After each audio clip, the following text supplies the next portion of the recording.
Добрый день, друзья! Перед тем, как начать рассказ, хочу поблагодарить вас за то, что оставляете комментарии и подписываетесь. Это самая лучшая награда за нашу работу.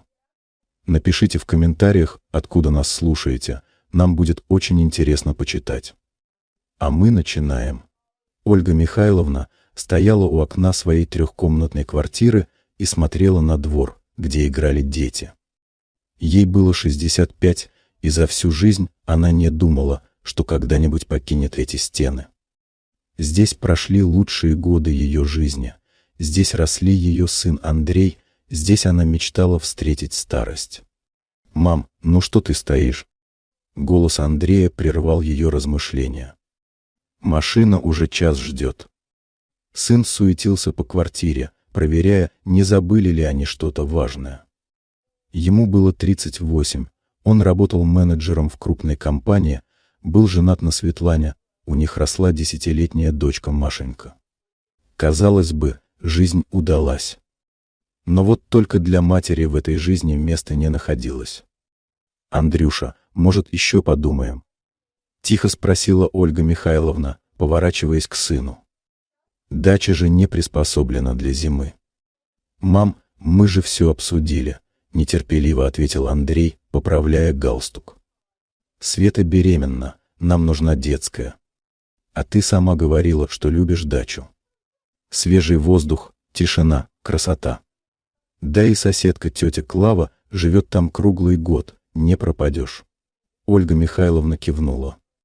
Действительно, Клавдия Ивановна, ее соседка по даче, женщина примерно ее возраста, жила в своем домике постоянно. Но у Клавдии было налажено отопление, дом был утеплен, да и характер у нее был совсем другой, бойкий, хозяйственный. «Я буду приезжать каждые выходные», — продолжал Андрей, складывая в коробку мамины фотографии. «Буду привозить продукты, дрова, все, что нужно. Ты же знаешь, я не брошу тебя». В коридоре послышались шаги. Это была невестка Светлана, молодая женщина с округлившимся животиком. Она зашла в комнату и окинула взглядом почти пустое пространство. «Ольга Михайловна, вы не забыли свои лекарства?» — спросила она довольно холодно. «И ключи от дачи где?» «В сумочке все», — ответила Ольга Михайловна. Светлана была неплохой женщиной, но Ольга Михайловна всегда чувствовала, что невестка считает ее обузой. Особенно после того, как узнали о второй беременности. Грузчики уже вынесли основные вещи. Остались только чемодан с одеждой, коробка с фотографиями и несколько дорогих сердцу мелочей. Ольга Михайловна взяла с подоконника горшок с геранью, единственный цветок, который она решила взять с собой. «Мам, поехали уже», — поторопил Андрей, взглянув на часы. Дорога до дачи заняла около часа. Андрей вел машину и рассказывал о своих планах на будущее, о том, как будет обустраивать детскую, какую кроватку купит для малыша. Ольга Михайловна слушала молча, изредка кивая. За окном мелькали знакомые пейзажи. Скоро они свернули на проселочную дорогу, ведущую к дачному поселку. Домик встретил их тишиной и прохладой. Ольга Михайловна не была здесь уже месяц, с тех пор, как закончился дачный сезон. Пахло сыростью и опавшими листьями. «Надо будет печку сразу затопить», — сказал Андрей, внося вещи. «А то здесь как в погребе». Дом был небольшой, но уютный. 2 комнаты, кухня, веранда. Андрей с детства любил приезжать сюда на лето, помогал маме в огороде, купался в соседней речке. Но это было давно, когда он был ребенком и когда у Ольги Михайловны еще был муж. Муж ушел, когда Андрею было всего 12. Просто собрал вещи и сказал, что больше не может жить в семье, что ему нужна свобода. С тех пор Ольга Михайловна растила сына одна, работала на 2 работах, чтобы дать ему образование. «Дрова в сарае есть», — сказал Андрей, осматривая печку. «Правда, немного. Надо будет заказать еще». «Я сама закажу», — ответила Ольга Михайловна. Знаю, где брать. Они быстро разложили вещи. Светлана все время была на телефоне, решая какие-то рабочие вопросы. Андрей помог затопить печь, проверил, работает ли водопровод, нет ли протечек в крыше. «Ну вот и все», — сказал он, когда дела были закончены. «Мам, тебе здесь нравится?» Ольга Михайловна кивнула. В доме действительно было хорошо. Тепло от печки быстро разогнало сырость, за окном шумели голые ветки берез. «В субботу приеду», — пообещал Андрей, обнимая мать на прощание. «Привезу продуктов на всю неделю». Машина уехала, и Ольга Михайловна осталась одна.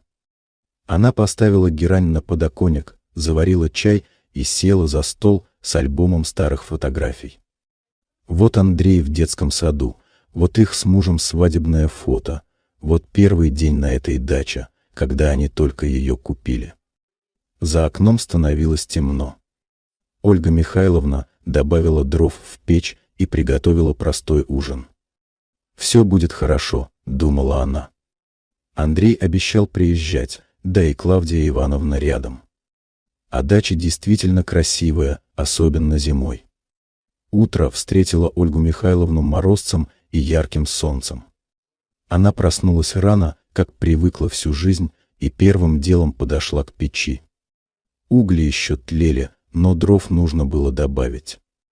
В доме было прохладно, но не холодно. Выйдя на крыльцо за дровами, она увидела соседку Клавдию Ивановну, которая чистила дорожку от первого снега. «О, Ольга!» — радостно воскликнула Клавдия Ивановна, заметив соседку. «А я думаю, кто это дым из трубы пускает?» Переехала совсем. Клавдия Ивановна была женщиной энергичной и разговорчивой. Жила на даче уже 5 лет, после того, как продала городскую квартиру и решила провести остаток жизни на природе. У нее был большой огород, куры, даже коза Марта. «Да, теперь здесь живу», — ответила Ольга Михайловна. «Квартиру сыну отдала». «Правильно сделала», — кивнула Клавдия Ивановна. «Молодым семьям больше места нужно». «А нам что?» «Воздух чистый, тишина, красота кругом.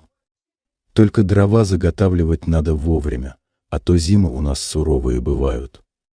Ольга Михайловна согласилась и пошла разбирать дрова в сарае. Их действительно было немного, максимум на месяц при экономном расходе. Но Андрей обещал привезти или заказать еще. День прошел спокойно. Ольга Михайловна прибралась в доме, приготовила обед, почитала книгу у печки. Вечером зашла Клавдия Ивановна с банкой домашнего варенья. «От скуки помирать не будешь», — сказала она, устраиваясь за столом. «У нас тут жизнь кипит. Вон Николай Петрович, дом через 2 от твоего, всю зиму живет. Мужик золотой, всем помогает, что надо, привезет, починит. А у него внук Максим часто приезжает, парень хороший, студент. Тоже может помочь, если что». Ольга Михайловна с интересом слушала рассказы соседки. Оказалось, что зимой в поселке живут еще несколько человек, в основном пенсионеры, которые предпочли тихую дачную жизнь городской суете. «А магазин-то далеко?» — спросила Ольга Михайловна. 3 километра до деревни, там небольшой магазинчик есть. Продавщица Галя, женщина добрая, если заранее позвонишь, может что-то отложить. Но лучше, конечно, чтобы кто-то из родственников продукты привозил. В субботу, как и обещал, приехал Андрей. Привез 2 пакета продуктов, новую теплую кофту для мамы и пообещал на следующей неделе заказать дрова. «Как дела, мам? Не скучаешь?» — спросил он, осматривая дом. «Нормально все», — ответила Ольга Михайловна. «Соседи хорошие, Клавдия Ивановна заходит». «Вот и отлично. А дрова я на неделе закажу, не волнуйся. Работы много сейчас, но обязательно займусь». Андрей пробыл недолго, часа 2. Сказал, что у Светланы токсикоз, нужно быть рядом. Уезжая, он снова обещал приехать в следующую субботу.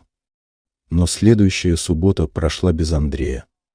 Он позвонил утром и сказал, что Света плохо себя чувствует, нужно к врачу ехать. Обещал обязательно приехать в воскресенье. В воскресенье тоже не приехал.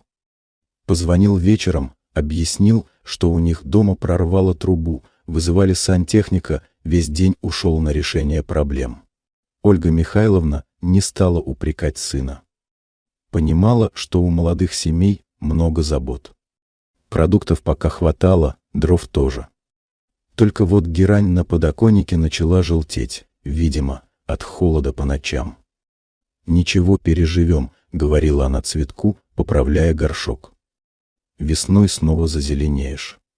Дни становились короче, морозы крепче. Ольга Михайловна экономно расходовала дрова, топила печь только утром и вечером.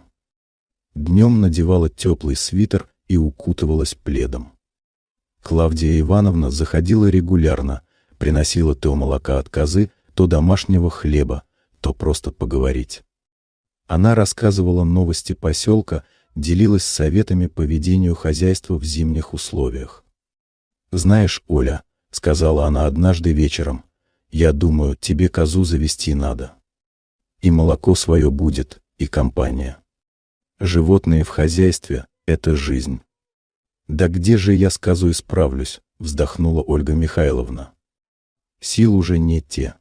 «Ерунда», — отмахнулась Клавдия Ивановна. «Главное — желание. А силы найдутся». Но Ольга Михайловна чувствовала, что силы действительно не те. По утрам ей тяжело было вставать, болели суставы от сырости и холода. Хорошо еще, что лекарства у нее были, и давление пока держалось в норме. Дрова в сарае заметно убавлялись. Скоро наступит ноябрь, а Андрей так и не заказал новую поставку. Ноябрь пришел с дождями и слякотью. Дороги размыло так, что даже Клавдия Ивановна реже выходила из дому. Ольга Михайловна смотрела в окно на серое небо и считала дни до субботы. Андрей должен был приехать, он обещал по телефону. Но суббота прошла, воскресенье тоже. В понедельник Андрей позвонил и виновато объяснил, что у Маши, их дочки, были соревнования по танцам, потом день рождения у Светиной мамы. Времени совсем не было. «Мам, я понимаю, что тебе тяжело», — говорил он в трубку. «Но скоро все наладится. На этих выходных точно приеду. И дрова закажу, обязательно». Дров оставалось на неделю, может, чуть больше при очень экономном расходе. Ольга Михайловна стала топить печь только по вечерам, а днем кутаться в одеяло. В среду к ней постучался незнакомый мужчина средних лет. Это был Николай Петрович, о котором рассказывала Клавдия Ивановна. «Добрый день», — сказал он, снимая шапку. «Я ваш сосед, Николай Петрович. Клава говорит, у вас с дровами проблема может быть». «Да нет, все нормально», — смущенно ответила Ольга Михайловна. «Сын обещал привезти». «Понятно», — кивнул Николай Петрович. «Но если что, вы не стесняйтесь, обращайтесь. У меня дров достаточно, могу поделиться. И вообще, если помощь какая нужна». Ольга Михайловна поблагодарила соседа, но помощь принимать не стала. Все-таки неудобно, незнакомый человек, своих проблем хватает. В пятницу звонил Андрей. Сказал, что на выходных не сможет приехать, у Светланы снова недомогание, да и машина сломалась, в ремонте стоит. Обещал на следующей неделе все решить. Ольга Михайловна положила трубку и посмотрела на печь, где догорали последние поленья. В сарае оставалось дров на 2-3 дня максимум. Вечером она решилась позвонить Андрею еще раз. «Андрюша, у меня дрова заканчиваются», — сказала она тихо. «Мам, ну как заканчиваются? Там же была целая поленница». Это было в сентябре. Прошло уже больше месяца. В трубке повисла пауза. «Слушай, мам, я завтра же займусь этим вопросом». Найду, кто может привезти. Только не волнуйся, ладно? Все будет хорошо. Но завтра стало послезавтра, а потом следующей неделей. Дрова закончились во вторник. Ольга Михайловна сидела в холодном доме, укутавшись во все имеющиеся одеяла, и не знала, что делать. К обеду пришла Клавдия Ивановна. «Оля, что у тебя дым из трубы не идет?» — спросила она, входя в дом. «О, Господи, да у тебя же холод собачий!» «Дрова кончились», — призналась Ольга Михайловна. «Андрей обещал привезти, но все не получается у него». «Да что же ты молчишь?» — возмутилась Клавдия Ивановна. «Сейчас же Николая Петровича позову, он тебе дров принесет». «Нельзя так, в холоде сидеть». Несмотря на протесты Ольги Михайловны, Клавдия Ивановна ушла и через полчаса привела Николая Петровича с тачкой дров. «Это что за разговоры?» — сказал он, разжигая печь. «Соседи есть соседи. Друг другу помогать надо». «Я вам заплачу, как сын приедет», — пыталась сказать Ольга Михайловна. «Да что вы, какие деньги?» — отмахнулся Николай Петрович. «У меня дров много, не обеднею». Дом быстро прогрелся. Ольга Михайловна заварила чай, и они втроем сидели за столом. Клавдия Ивановна рассказывала деревенские новости, Николай Петрович — о своей работе. Он был инженером на пенсии, всю жизнь проработал на заводе. «У меня внук скоро приедет на выходные», — сказал он. «Максим — студент 4-го курса. Хороший парень, может дровник вам почистить, снег убрать, если надо». «Зачем же?» — смутилась Ольга Михайловна. «У вас свои дела». «Максим любит помогать людям», — улыбнулся Николай Петрович. «Да и на свежем воздухе подвигаться полезно, а то все за книжками сидит». Когда соседи ушли, Ольга Михайловна долго сидела у теплой печи и думала. Хорошие люди вокруг, она все стесняется помощь принимать. А может и правда не стоит так упорствовать. Вечером звонил Андрей. Спрашивал, как дела, не холодно ли. Ольга Михайловна не стала рассказывать про дрова и помощь соседей. Не хотела расстраивать сына. На выходных приехал Максим, внук Николая Петровича. Это был высокий молодой человек лет 20, в очках, с добрым лицом. Учился он на историческом факультете и страстно любил читать. «Бабушка Ольга», так он сразу стал называть Ольгу Михайловну. «Дедушка сказал, что у вас дровник, нужно почистить. Можно я займусь?» «Да что ты, Максим», — смущалась Ольга Михайловна. «Не надо тебе возиться». «А я с удовольствием», — улыбнулся парень. После лекций и семинаров физическая работа только на пользу. Максим действительно поработал от души. Не только почистил дровник от снега и мусора, но и аккуратно сложил дрова, которые принес дедушка. А вечером зашел с термосом горячего чая и домашними пирожками от Клавдии Ивановны. «Расскажите что-нибудь», — попросил он, устраиваясь в кресле. «Дедушка говорит, вы всю жизнь в городе прожили. Интересно же, как раньше жили люди». Ольга Михайловна сначала стеснялась, но потом разговорилась. Рассказала про свою молодость, про работу в библиотеке, про то, как растила сына одна. Максим слушал внимательно, задавал вопросы, и Ольге Михайловне стало легко на душе. Давно с ней никто так не разговаривал. «А фотографии у вас есть старые?» — спросил Максим. Ольга Михайловна достала альбом, который привезла из городской квартиры. Там были снимки разных лет: свадьба, рождение сына, первые шаги Андрея, школьные годы. «Вот это Андрей в 1 классе», — показывала она. «А это мы с ним на даче, ему тогда лет 8 было. Как он любил здесь лето проводить». Максим внимательно рассматривал фотографии. «А сейчас сын часто навещает?» — спросил он. Ольга Михайловна замялась. «Работы у него много. Семья. Да и машина сломалась недавно». Максим кивнул, но в глазах у него промелькнуло понимание. Он был умным парнем и многое видел в жизни. В понедельник Максим уехал, но обещал приезжать почаще.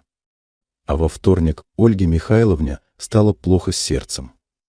Началось вечером, сдавило в груди, стало трудно дышать. Лекарства помогли, но не сразу. Утром пришла Клавдия Ивановна.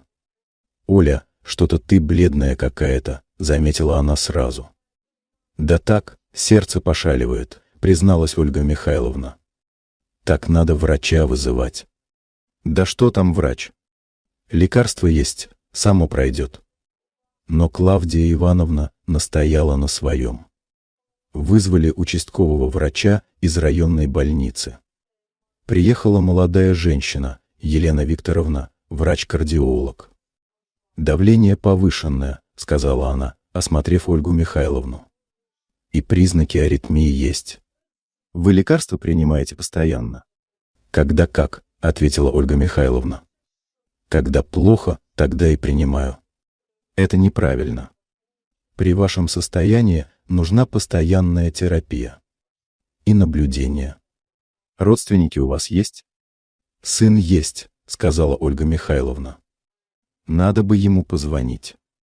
И вообще, зима на даче в вашем возрасте и с такими проблемами — это риск».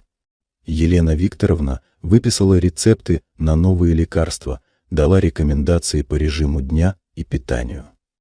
Обещала заезжать раз в неделю, проверить состояние. «Если станет совсем плохо, сразу звоните», — сказала она на прощание. «И родственников обязательно предупредите о состоянии». Вечером Ольга Михайловна позвонила Андрею и рассказала о визите врача. «Мам, так, может, ты к нам переедешь?» Забеспокоился сын. «Хотя бы на зиму». «Да куда я к вам, Андрюша?» — вздохнула мать. «У Светы токсикоз, Машенька готовится к экзаменам. Да и места мало. Тогда я постараюсь чаще приезжать. И лекарства привезу, какие врач выписал». Но прошла неделя, другая, а Андрей не приехал. Звонил, объяснял, что дела, что Света в больнице лежала на сохранении, что машину до сих пор не отремонтировали. Лекарства обещал выслать по почте. Лекарства действительно пришли через почту. Николай Петрович съездил на почту и привез посылку. А еще он привез продуктов из магазина, хлеба, молока, консервов. «Максим просил передать», — сказал он. «У парня сессия, приехать не может, но думает о вас». Ольга Михайловна была тронута. Чужие люди заботятся больше, чем родной сын. Хотя нет, она не должна так думать. У Андрея семья, работа, свои проблемы. Дни становились все короче и холоднее. Ноябрь подходил к концу, впереди была зима, настоящая, суровая зима.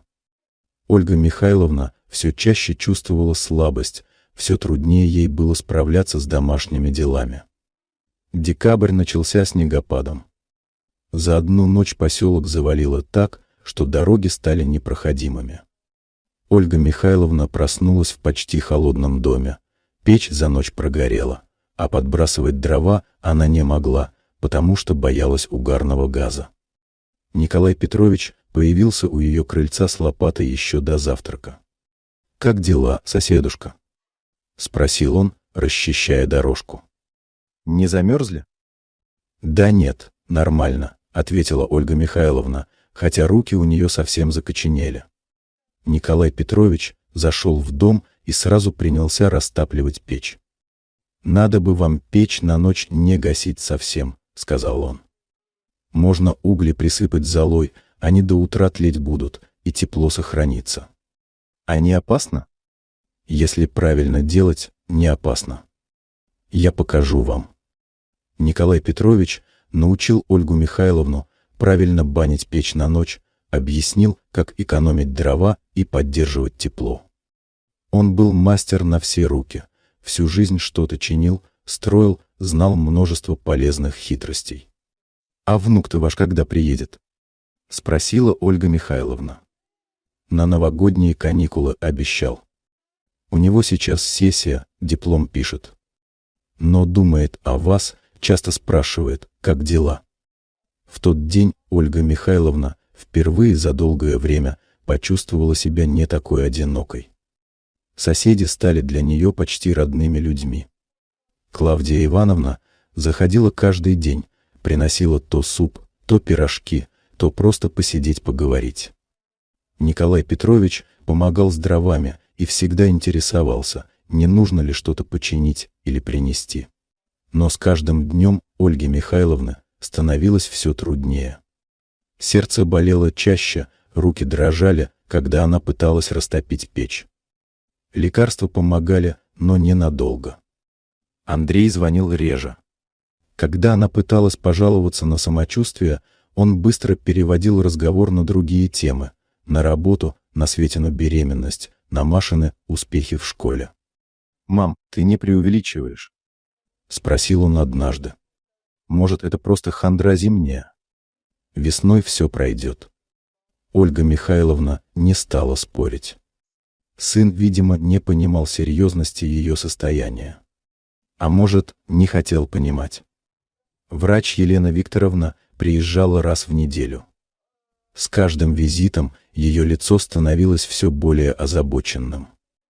«Ольга Михайловна, вам нужно постоянное наблюдение», — говорила она. «Зима в таких условиях может быть опасна для вашего здоровья». «Да куда же я денусь?» — отвечала Ольга Михайловна. «Сын семейный, места нет. А в дом престарелых не рассматривали?» «Да что вы!» — ужаснулась Ольга Михайловна. «Это же как похоронить себя заживо».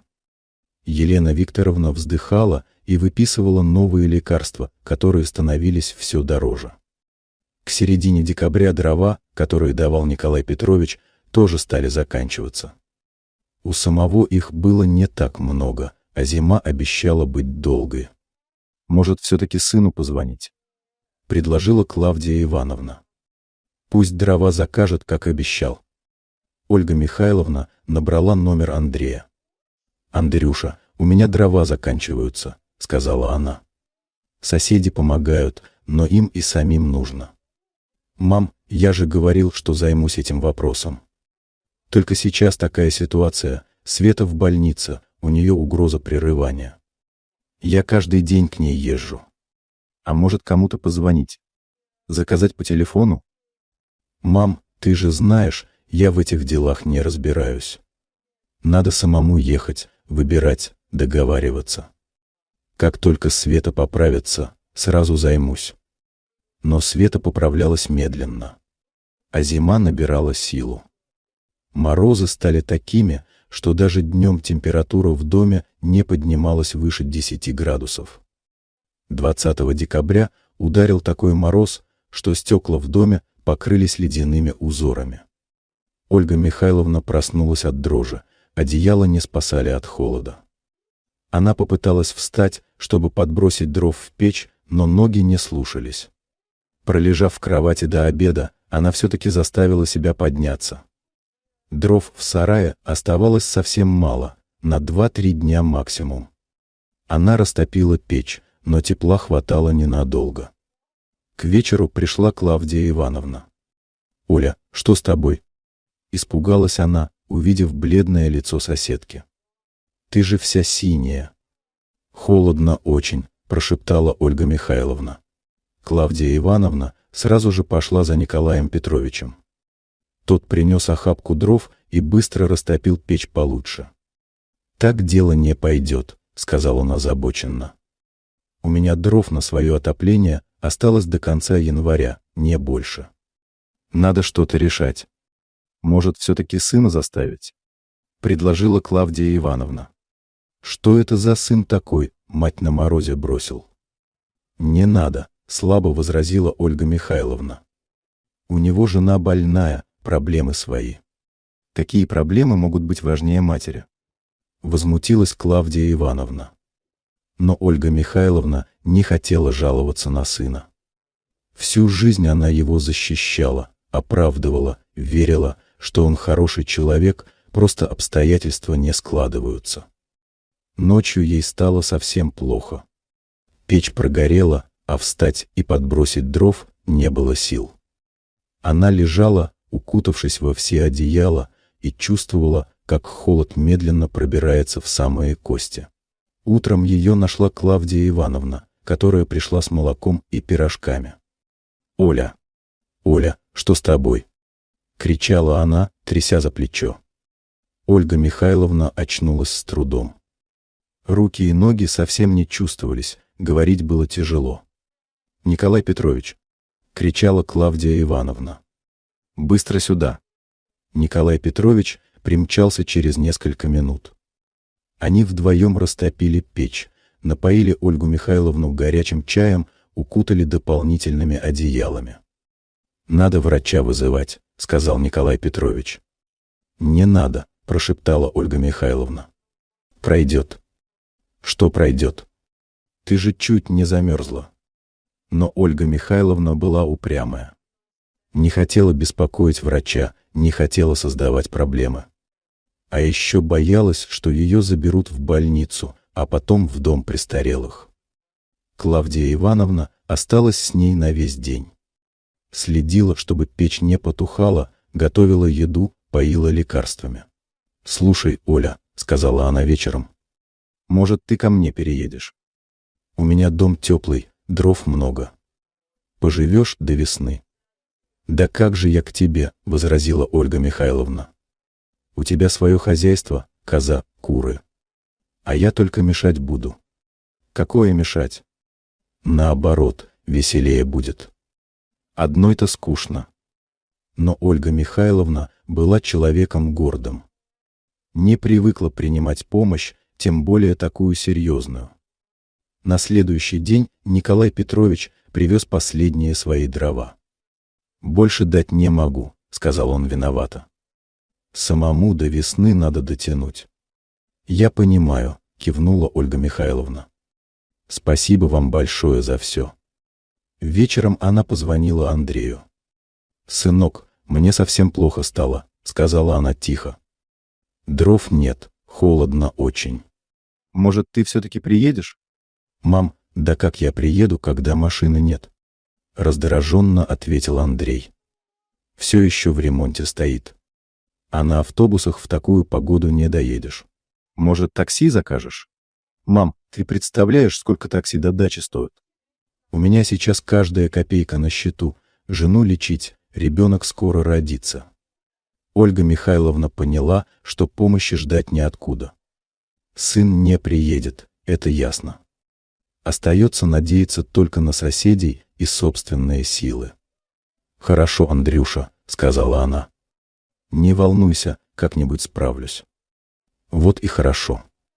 А весной все наладится, увидишь». Но до весны было еще очень далеко. Дрова закончились на Рождество. Ольга Михайловна проснулась утром в холодном доме и поняла, что больше нечем топить. В сарае оставалось только несколько щепок и труха. Она попыталась растопить печь этими остатками, но тепла хватило ненадолго. К обеду в доме стало так же холодно, как на улице. Клавдия Ивановна не пришла, у нее заболела коза, и она не отходила от нее. Николай Петрович тоже не появлялся. Ольга Михайловна не знала, что у него накануне случился приступ радикулита, и он сам едва ходил. Она сидела за столом, укутавшись во все одеяла, и смотрела на свой старый фотоальбом. Вот она молодая, красивая, счастливая. Вот малыш Андрей делает первые шаги. Вот они вместе на этой же даче, только летом, в солнечный день. Где тот мальчик, который так любил маму, который обещал всегда заботиться о ней? Когда он превратился в чужого, равнодушного человека? Ольга Михайловна попыталась позвонить сыну, но телефон был выключен. Наверное, отмечает праздники с семьей. Она не стала оставлять сообщения. К вечеру стало совсем плохо. Сердце билось неровно, руки дрожали, дыхание стало тяжелым. Лекарства помогали плохо, видимо, холод усиливал все болячки. Ольга Михайловна легла в кровать, не раздеваясь, накрылась всеми одеялами и пледами. Герань на подоконнике совсем завяла, листья стали черными от мороза. «Прости, цветочек», — прошептала она. Не смогла уберечь. Ночь была очень долгая. Ольга Михайловна то засыпала, то просыпалась от холода. Снились ей странные сны, будто она снова молодая, снова живет в городской квартире, а Андрей маленький и говорит: «Мамочка, я тебя никогда не брошу». Утром она еле встала. Ноги почти не держали, голова кружилась. На кухне не было ни крошки еды, последний хлеб она съела вчера. Но есть особенное не хотелось, от холода желудок совсем сжался. Она вернулась в постель и взяла фотоальбом. Листала страницы медленно, рассматривая каждый снимок, вспоминая каждый момент. Вот первый день рождения Андрея. Как она радовалась тогда. Пекла торт, звала гостей, покупала подарки на последние деньги. А вот выпускной в школе. Андрей такой красивый, умный. Она так гордилась им. Поступил в институт, женился, родилась внучка. Казалось, жизнь удалась. Когда все пошло не так? Может, когда он женился?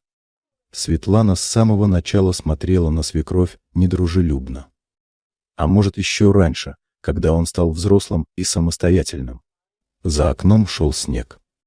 Крупные хлопья медленно падали на землю, укрывая мир белым покрывалом. Красиво. Ольга Михайловна всегда любила зиму, любила снег. В детстве лепила снеговиков, каталась на санках. Потом катала на санках Андрея. Сердце болело все сильнее. Ольга Михайловна приняла лекарства, но толку было мало. Холод делал свое дело, организм сдавался. Она закрыла глаза и представила, как Андрей входит в дом, говорит: «Мам, я приехал, сейчас все будет хорошо». Растапливает печь, варит горячий суп, садится рядом и рассказывает новости. Но это была только фантазия. Настоящий Андрей сидел в теплой квартире и думал о своих проблемах. А мать медленно замерзала в холодном дачном доме. Ольга Михайловна крепче прижала к груди фотоальбом. Здесь были все самые дорогие воспоминания, вся ее жизнь. Маленький Андрей улыбался с фотографий, не зная, каким станет через много лет. 28 декабря к Ольге Михайловне пришел Максим. Он приехал на новогодние каникулы и сразу же решил навестить бабушку Ольгу. «Бабушка Ольга!» — кричал он, стуча в дверь. «Это я, Максим!» Ольга Михайловна услышала голос, как сквозь туман. Она лежала в постели уже второй день, почти не вставая. Сил совсем не было. «Сейчас», — прошептала она и попыталась подняться. Максим услышал слабый голос и понял, что что-то не так. «Бабушка Ольга, откройте!» — кричал он громче. Ольга Михайловна кое-как добралась до двери и открыла. Максим ужаснулся, увидев ее состояние. «Что с вами?» «Боже мой, да здесь же холод собачий!» Он быстро завел ее обратно в постель, укутал одеялами, побежал к дедушке за дровами. Николай Петрович, несмотря на больную спину, сразу же пришел помочь. «Надо скорую вызывать», — сказал он, растапливая печь. «Не надо», — прошептала Ольга Михайловна. «Пройдет». «Что пройдет?» «Вы же еле живая». Максим сбегал к Клавдии Ивановне, принес горячего супа и молока. Они вдвоем кормили Ольгу Михайловну с ложечки, как ребенка. «А где же ваш сын?» — спросил Максим. «Почему он не приезжает?» «Дела у него», — еле слышно ответила Ольга Михайловна. «Жена больная, работа. Какие могут быть дела важнее матери?» Возмутился молодой человек. Но Ольга Михайловна только покачала головой. Даже сейчас она не хотела жаловаться на сына. Весь день Максим провел рядом с ней. Поддерживал огонь в печи, варил чай, читал вслух книгу. К вечеру Ольге Михайловне стало немного лучше. «Завтра привезу еще дров», — пообещал Максим. «И продуктов». и обязательно позвоню вашему сыну». «Не надо звонить», — попросила Ольга Михайловна. «Не хочу его беспокоить». «Да он сам должен беспокоиться». Не выдержал Максим.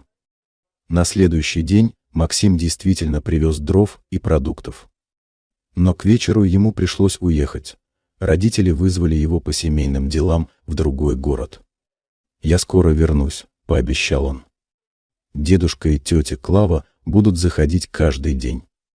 Николай Петрович и Клавдия Ивановна действительно старались помогать, но у них были свои проблемы.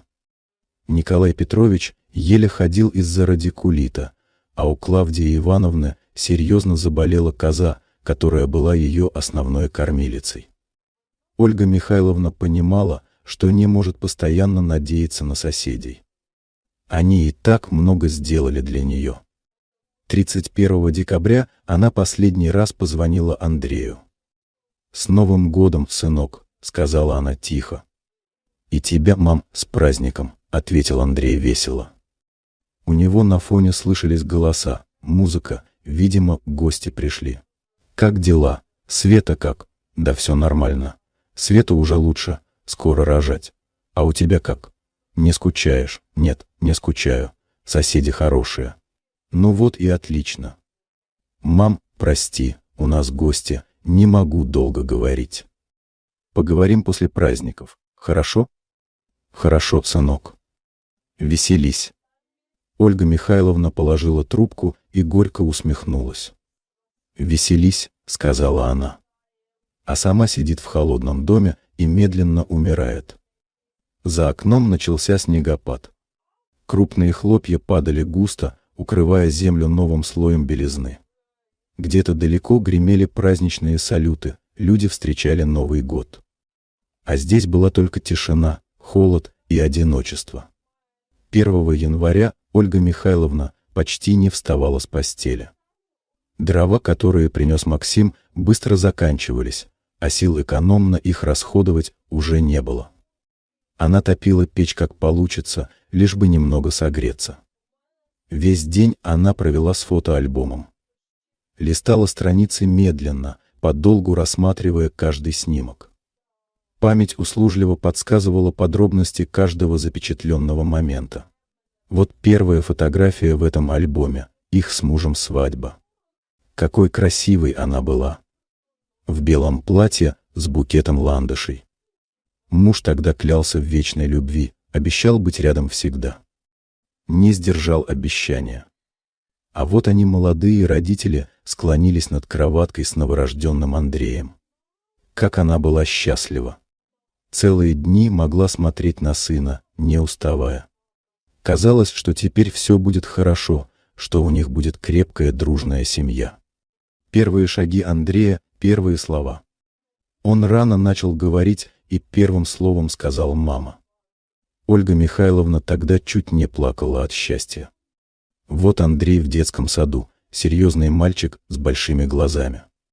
Воспитательницы говорили, что он очень привязан к маме, всегда спрашивает, когда она придет. А она спешила с работы, чтобы забрать его пораньше. Школьные годы. Андрей был хорошим учеником, хотя и не отличником. Зато очень добрым мальчиком. Мог отдать последнюю конфету товарищу, заступиться за слабого. Учительница часто хвалила его за отзывчивость. Ольга Михайловна перевернула страницу. Вот фотографии с дачи. Андрей лет 10 копает грядки, серьезно нахмурившись. А вот плещется в речке, улыбается во весь рот. Как он любил эту дачу. Мог часами возиться в огороде, строить шалаши, наблюдать за птицами. «Мам, а мы всегда будем сюда ездить?» — спрашивал он тогда. «Всегда, сынок», — отвечала она. «Это наше место». Не думала тогда, что место, где они были так счастливы, станет местом ее медленной смерти. Подростковый Андрей на фотографиях выглядел уже совсем взрослым. Высокий, красивый, с серьезным лицом. В те годы у них начались первые конфликты. Он хотел самостоятельности, а она боялась отпускать единственного сына. Выпускной вечер. Андрей в белой рубашке, при галстуке. Она так гордилась им. Поступил в институт на бюджетное место, получал стипендию. Правда, на жизнь денег не хватало, и Ольга Михайловна подрабатывала переводами по вечерам, чтобы помочь сыну. Институтские годы пролетели быстро. Андрей влюбился, женился сразу после выпуска. Свадьба была скромной, но веселой. Света тогда казалась милой девочкой, хотя и держалась немного отстраненно. Рождение внучки Маши. Ольга Михайловна помогала молодым родителям как могла.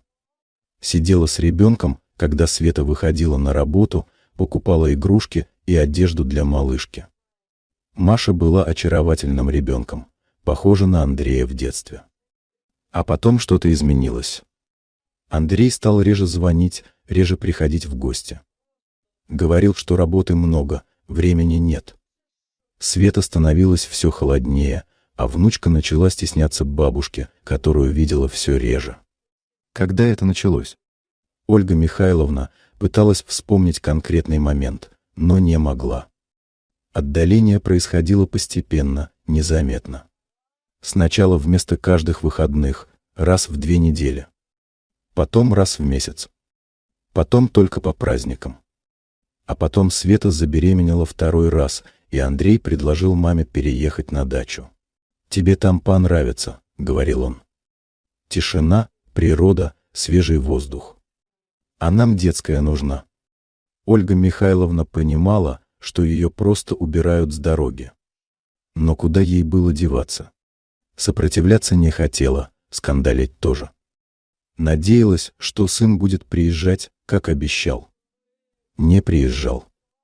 Звонил изредка, спрашивал, как дела, но по голосу было понятно, что ответ его не особенно интересует.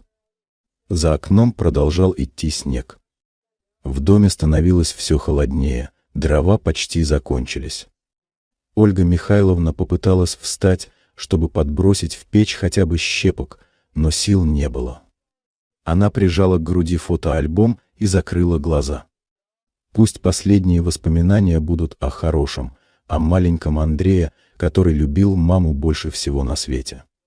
3 января Клавдия Ивановна заметила, что из трубы дома Ольги Михайловны не идет дым. Она сразу же заволновалась и пошла проверить. Дом встретил ее мертвой тишиной. Клавдия Ивановна постучала в дверь, но ответа не было. Дверь оказалась не заперта. Ольга Михайловна лежала в постели, обняв старый фотоальбом. Лицо у нее было спокойное, почти умиротворенное. На подоконнике стоял горшок с засохшей геранью. Последний привет из прежней жизни. Клавдия Ивановна закричала и побежала за Николаем Петровичем. Тот пришел, осмотрел Ольгу Михайловну и покачал головой. «Давно уже», — сказал он тихо. «Наверное, еще вчера». Они вызвали милицию и скорую. Приехали быстро, оформили все необходимые документы. Врач сказал, что причиной смерти стала сердечная недостаточность, усугубленная переохлаждением. «А родственники есть?» — спросил участковый. «Сын», — ответила Клавдия Ивановна и продиктовала номер телефона. Андрей приехал только на следующий день. Он был в темном костюме, лицо у него было скорбное, но глаза оставались сухими. «Где она?» — спросил он у Клавдии Ивановны. «В морге», — ответила соседка холодно. «Ждет сына». Андрей кивнул и начал заниматься формальностями. Оформлял документы в милиции, договаривался с похоронным бюро, выбирал гроб. «А что с дачей будет?» — спросил он у Клавдии Ивановны. «Вам виднее», — сухо ответила она. «Вы же наследник». «Понятно. Наверное, продам. Света не хочет сюда ездить, говорит, место нехорошее». Клавдия Ивановна хотела что-то сказать, но промолчала. Не ее дело судить. Хоронили Ольгу Михайловну в субботу. Народу пришло немного. Несколько бывших коллег по библиотеке, соседи по городской квартире, Клавдия Ивановна, Николай Петрович с Максимом. Андрей произнес речь о том, какой замечательной была его мать, как он ее любил и будет помнить. Света стояла рядом с большим животом и время от времени поглядывала на часы. Максим подошел к Андрею после церемонии. «Вы знали, в каком состоянии находилась ваша мать?» — спросил он прямо. «Конечно, знал», — ответил Андрей, избегая взгляда молодого человека. «Но что я мог сделать? Работа, семья, проблемы свои. Могли приехать. Могли дрова привезти. Могли просто побыть рядом. Вы меня не знаете и не знаете наших обстоятельств», — холодно ответил Андрей. «Не советую вмешиваться в чужие дела».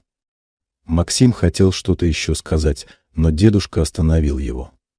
Не время и не место для таких разговоров. После похорон Андрей вернулся на дачу. Ходил по дому, собирал вещи матери. Большую часть выбросил: старая одежда, лекарства, личные мелочи. Оставил только самое ценное. Фотоальбом он взял с собой. Листая страницы, он вдруг остановился на снимке, где они с мамой стоят у этого же дома. Ему тогда было лет 12, он улыбался и обнимал маму за талию. «Мам, а мы всегда будем сюда ездить?» Вспомнил он свои детские слова. «Всегда, сынок». «Это наше место», — ответила тогда мама. Андрей быстро закрыл альбом. Не время для сентиментальностей. Через неделю к даче подъехала машина риэлтора. Молодая женщина осмотрела дом, участок, прикинула стоимость. «Место хорошее», — сказала она. «Но дом требует ремонта. За такую цену можем продать быстро». «Согласен», — ответил Андрей. «Мне быстрее надо». Покупатели нашлись через месяц. Молодая семья из города хотела дачу для летнего отдыха. Они планировали сделать ремонт, обновить участок, может быть, построить баню. «А кто здесь жил раньше?» — спросила женщина. «Пожилая дама», — ответил риэлтор уклончиво. Мирно скончалась от старости. Андрей получил деньги за дачу и сразу же потратил их на ремонт в городской квартире. Сделали красивую детскую для будущего малыша, купили новую мебель, современную технику. Света родила сына. Назвали Кириллом. Андрей был счастлив, теперь у него есть наследник, продолжатель рода. «Жаль, что Ольга Михайловна не дожила до внука», — сказала как-то соседка. «Да, жаль», — согласился Андрей, но в голосе не было особого сожаления. Он быстро забыл о матери, о ее последних месяцах, о том, как она умирала в одиночестве и холоде. Жизнь шла дальше: работа, дети, повседневные заботы. Некогда было думать о прошлом. Только иногда, совсем редко, ему снились странные сны. Будто он маленький мальчик, а мама читает ему сказки перед сном. Будто они вместе на даче, и она учит его различать птиц по голосам. Будто она говорит: «Андрюша, я тебя очень люблю». Просыпался он с тяжелым чувством, но быстро гнал эти мысли прочь. Что было, то прошло. Нужно думать о будущем. А на дачном участке, где когда-то стоял дом Ольги Михайловны, новые хозяева построили большой коттедж. Устроили газоны, клумбы, детскую площадку. Теперь здесь звучал детский смех, пахло шашлыками, собирались друзья. Жизнь продолжалась. Только Клавдия Ивановна иногда проходила мимо нового забора и вздыхала. Максим, когда приезжал к дедушке, всегда клал цветы туда, где раньше росла засохшая герань на подоконнике. Они помнили.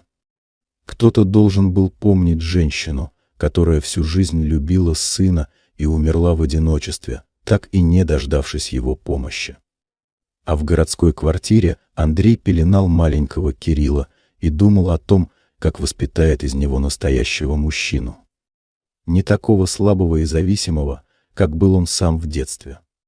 Сильного, самостоятельного, который сможет добиться в жизни всего, что захочет. Он не знал, что повторяет тот же путь, по которому шел его отец. Тот тоже когда-то был молодым, полным планов, уверенным в своей правоте. Тот тоже считал, что жена и сын ограничивают его свободу. История имеет свойство повторяться. Но об этом Андрей узнает намного позже, когда сам постареет и поймет, что значит быть одиноким. А пока он строил планы, растил детей и был уверен, что все делает правильно. Как и его мать когда-то была уверена, что воспитывает хорошего человека. Жизнь – штука сложная и не всегда справедливая.